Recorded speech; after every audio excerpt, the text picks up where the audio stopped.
Hi everyone, welcome to this new series where we'll be solving the Cambridge IGCSE Mathematics Past Paper 0478/22 from the May-June 2025 exam session.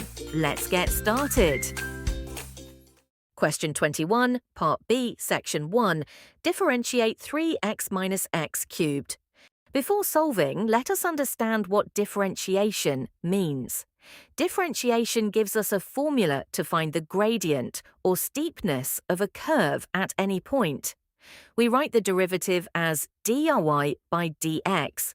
When differentiating an expression, we differentiate all of the parts in our expression separately. Our expression has two parts, 3x and x cubed. Let's find the derivative of these parts one by one.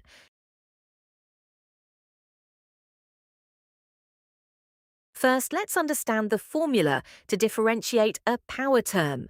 To differentiate a power term like x to the power of n, we use the power rule. We multiply by the power n and subtract 1 from the exponent.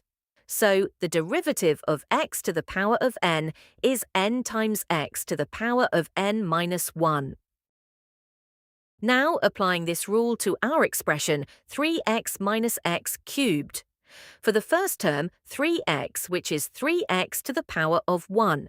Multiplying by 1 and subtracting 1 from the power gives 3x to the power of 0.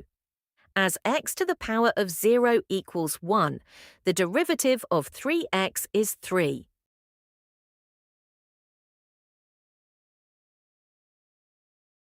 For the second term, x cubed, we multiply by the power, 3, and subtract 1 from the exponent, 3 minus 1 equals 2. This gives 3x squared. Combining both results together, dy by dx equals 3 minus 3x squared. Hence, the derivative of 3x minus x cubed is 3 minus 3x squared, which is the answer. Thank you for watching. Please like, subscribe, and share with others. Have a nice day.